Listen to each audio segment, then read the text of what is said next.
And then we're putting things on credit cards. We've got 30K on one credit card alone. We have no money in the bank. That's when I had to call Dave Ramsey and ask him, I literally asked him on his 1-800 number, do we need to declare bankruptcy? Like, what do we need to do?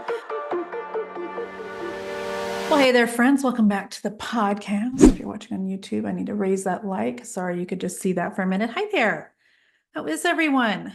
I'm excited to be on the podcast with you today. I was actually just on a panel.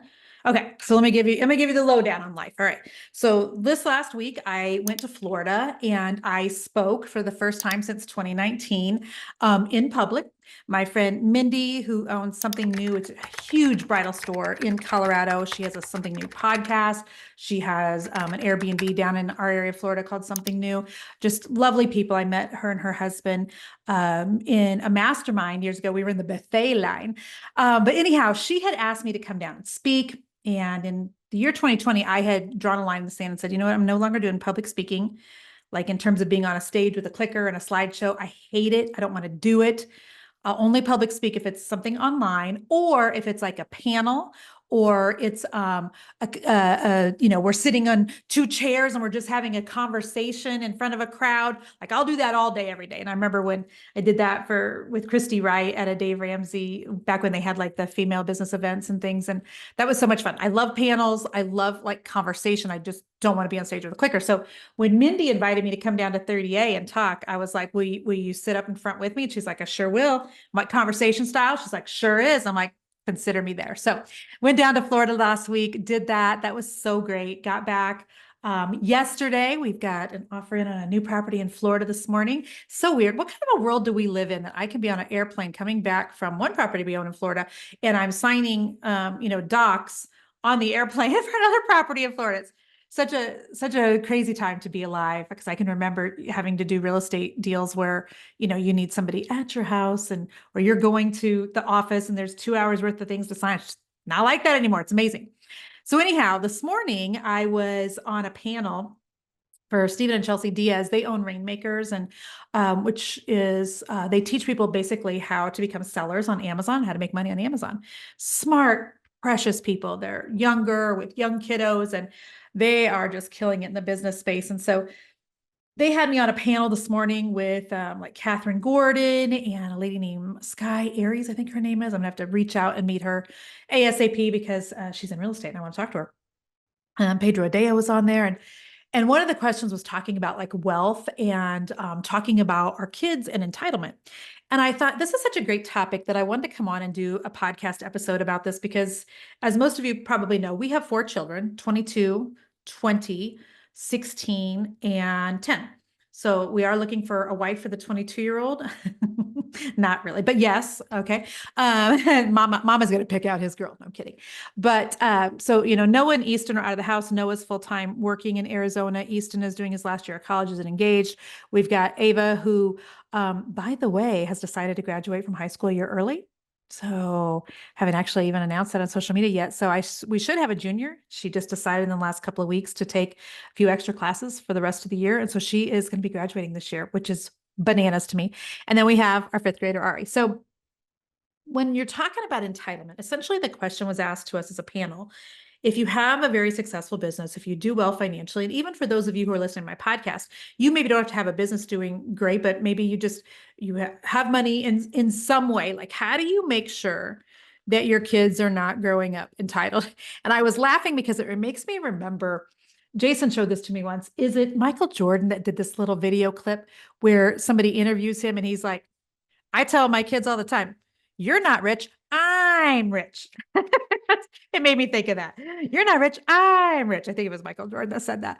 But anyhow, we were just talking about the topic of entitlement. And I was telling a couple stories that I wanted to share here because I think they're really good. I can remember back when I owned my painting company, and we worked for a lot of very wealthy people in the Kansas City area. CEOs, professional athletes. I mean, we did, several Chiefs players' houses. No, not Travis Kelce. This was, 20 years ago, 15 years ago. But so we worked for people that, they financially, they just did very, very well. And I can remember one of my clients who had two daughters. She told me one time that she paid for her daughters to go get their hair done, to go get their nails done if they wanted to have massages on occasion. And she said, I don't see it as me spoiling them. I see it as me getting them prepared to just spend money on themselves eventually for self-care. She's like, because I didn't have that, and I didn't even know that that was a thing. And I thought, ooh, that's an interesting concept. Seed planted. And this is before we had any money. Okay. Seed planted, just, thinking, okay, if we ever have a daughter, because Ava was maybe even just still a dream then, who knows, but just, teaching them the idea of self-care. And so is letting Ava go get her nails done, is that her being entitled, or is that us setting her up for a particular lifestyle that she just hopes to also, live in someday? It made me think too about, there's this meme that I've seen on social media that says something like, I make sure that my daughter travels a whole lot so that when your dusty son invites her for a weekend in Miami someday, she knows enough to say no. And that cracks me up too. And if you live in Miami, sorry. Um, but that cracks me up too. Essentially, what that was talking about was just conditioning. And I know it was just a funny meme, but conditioning your children so that they're used to a certain thing, so that when someone offers them less, unless that's something they want, they know enough to say no. That's not what I'm interested in. And I thought that's such an interesting concept because I think people assume that money spoils kids. And perhaps it does. Um, but the flip side of that is just acknowledging that money is simply a tool. It's neutral. It is a tool that can be used for good or for evil, either one. The Bible says that it's the love of money that's the root of evil, it's obsession with money, but money in and of itself is just a neutral thing. And so hopefully, I was talking to the panel today, we've raised our kids where they've been able to witness generosity and they've been able to see the good that money can do. Because the truth is, without money, we couldn't have adopted our fourth child.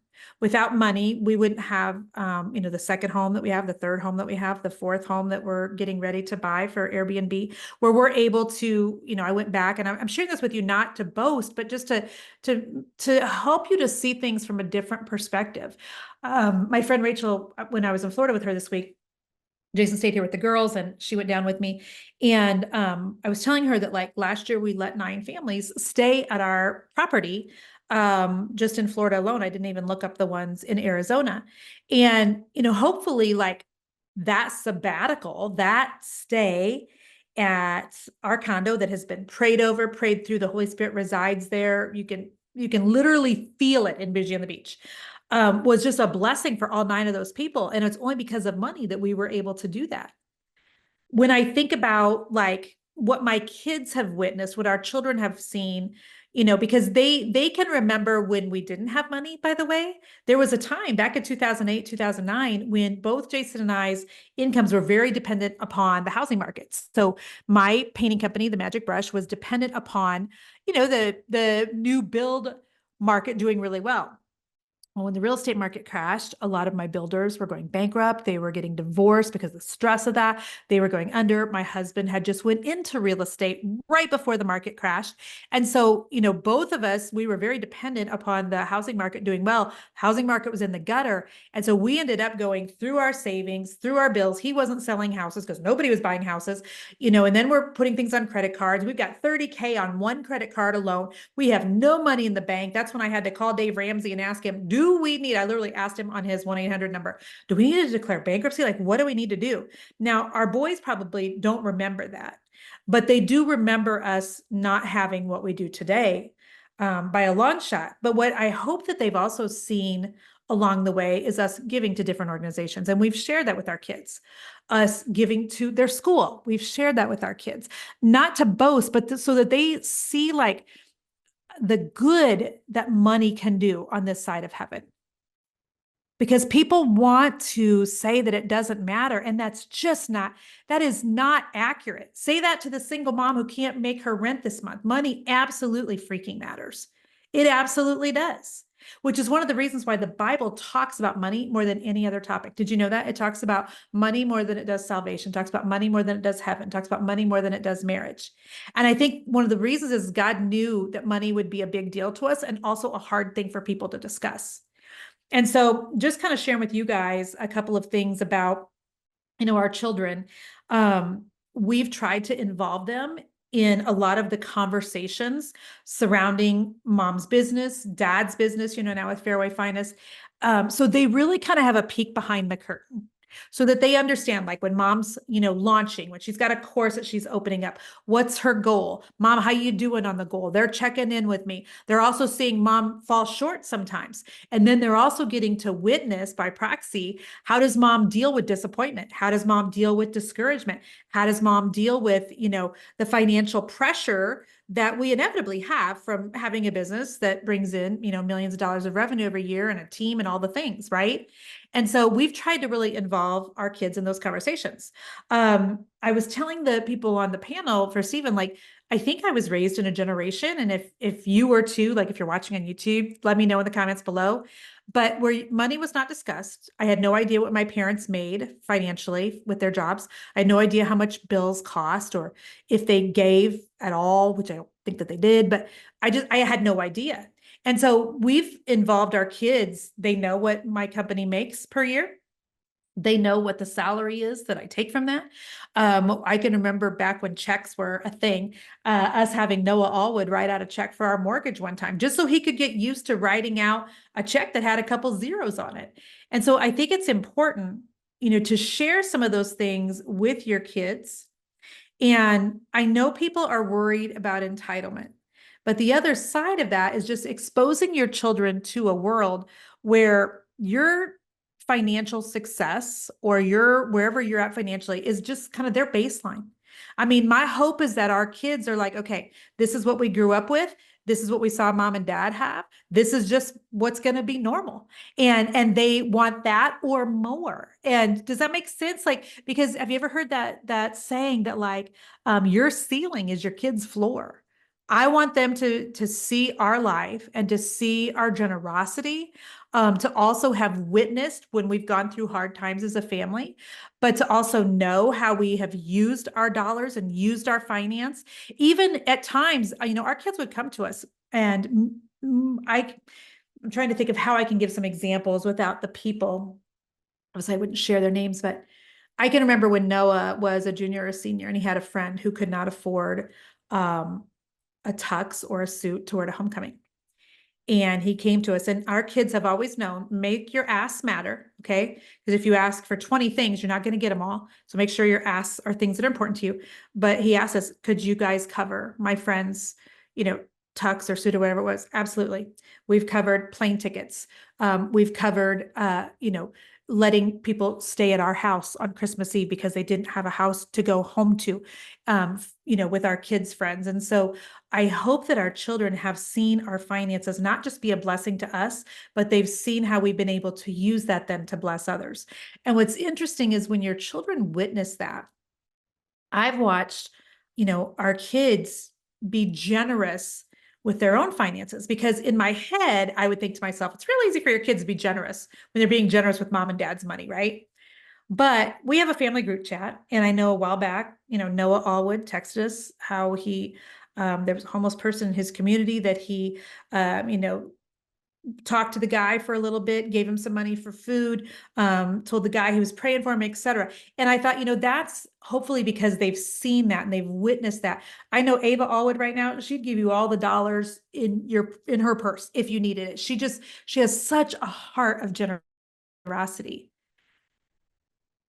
And so are our children entitled? Meh. I mean, probably in some ways. Are they spoiled? Probably in some ways. But also, are we hopefully setting a baseline for them? Absolutely. Are they hopefully getting a first row seat to seeing how mom and dad are using the money that God's just literally funneling through us, which is what we've always told our children.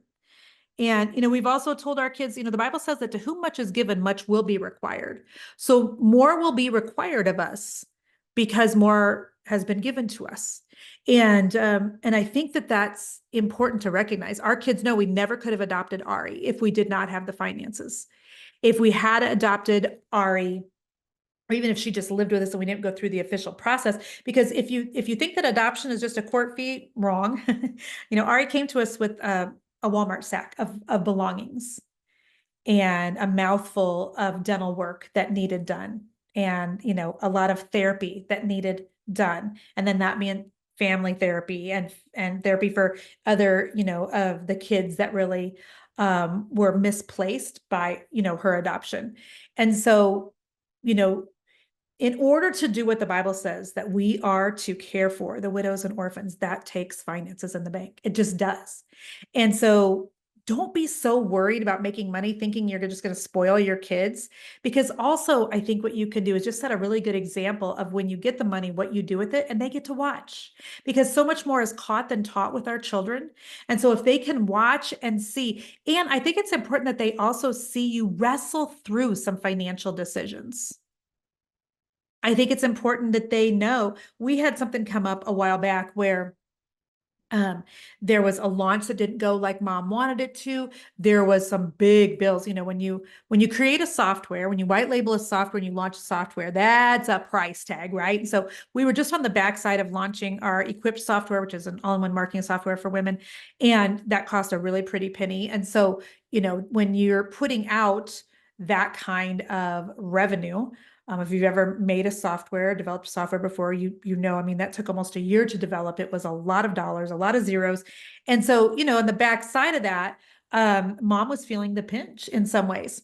And I remember the Lord told me, I'm going to ask you to give to 3 different situations. And in a matter of days, the Lord asked me to bless 3 different families. And what was interesting is it was actually the children of 2 of the 3 of those families. I'm trying to remember what the 3rd situation was. And was it a child also? But we shared that with our kids. And again, not to boast, but for them to be able to understand, when you make more, you can impact more. When you make more, you can give more. And so for those of you who are using, I don't want to spoil my kids as an excuse as to why you're not growing something. I mean, stop. That's just nonsense. For those of you who are raising children, you're like, I'm not sure how much to share with them about business. I don't know that you can overshare. I mean, how else are your kids going to learn? Because this is not stuff they're learning at school, for goodness sakes. This is not something that people are, learning at college either. I mean, give your kids, just show them the books of your business. Show them what the bank account looks like. Show them what is possible for them. That gets them so excited to know the possibilities for their own self. And don't be so worried that you're oversharing and that's going to somehow derail them or derail you. Don't be so worried that if you're spending money on them, that you're raising them, spoiled, to be entitled. I mean, a lot of times, Ava, when we fly, let me give you a good example. I think I've told you guys before that I'm not without my share of, crappy comments on the internet. And the older I get and the more my business, the bigger it gets, the easier it just kind of rolls off my back, right? But I do have a folder on my phone called Rude Asses. Can I say that on my own podcast? I think I can. So I have a folder called Rude Asses, and it's screenshots of people that have been really rude to me. By the way, this week, someone said, I like that you've let your hair go gray. I'm literally going to share that on my Instagram stories today. I'll cross her name off, but I'm like, I don't have gray hair. I don't think I have any gray hair. I mean, it's hard to see gray hair when your hair is blonde. And is my hair actually naturally blonde? No, it's not, but I don't think I have any gray hair. So anyway, she's not a rude ass at all, but I just thought that was funny. But I did have a lady one time, I had done some Instagram stories because I like window seat. So does Ava. Ava flies a lot with me. She flies for free, by the way, because when you have a Southwest credit card, when you spend enough, you get a companion pass. So she flies free with me. Ari flies for free with Jason. We can flip flop those 3 times a year. So basically anytime you see the girls go with us on a flight somewhere, they're flying for free. Okay. So, a lot of times though, when they fly or not a lot of times, but every time, Jason and I always have the business select tickets, which gives you a 1 through 15 for Southwest Airlines.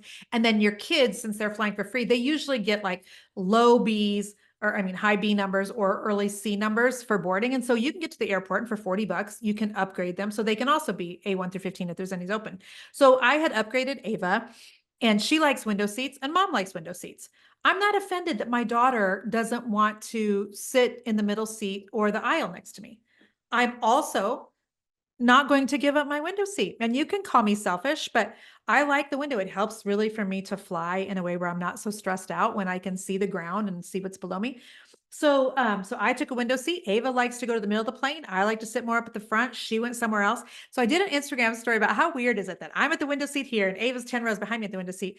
And somebody messaged me, and she is in the rude asses folder. And I screenshotted it, but she said, that's what I'd called a spoiled brat of a child. And I thought, I mean, you can say what you want about me, but not about my kids. And I had to come back at her. I had to restrain myself because I'm like, I love Jesus. So watch your words, Jennifer. But there is nothing wrong with allowing your children to see some of the finer things at life, because it gets them used to a certain thing. And then they want that. They're willing to work for that. They're willing to imagine more. And again, your ceiling is their floor. And so instead of being worried about them being entitled, I would worry about that. What kind of an example are you setting for them? Are you showing them what's possible? Are you inviting them into your business conversations? Because I think that that is such a great education for your kids that they're never going to get anywhere else. So I don't know if that was helpful for anybody today or not, but if it was, and you've got kids, I mean, think about it. Post this on Instagram if you would. Send this to a friend of yours who has a business and some children that, I think we need to share in terms of what's appropriate for the age. I mean, I'm not letting Ari see the books of the business because she's 10 and it's irrelevant to her. But I do think that it's important, especially if you're hopeful that your children will ever catch the entrepreneurship bug, let them in. There's absolutely nothing wrong with that, and just watch what happens. So bless you, my friends. If you don't already subscribe, I hope you'll hit the subscribe button today, and I'll see you next week. All right, bye-bye.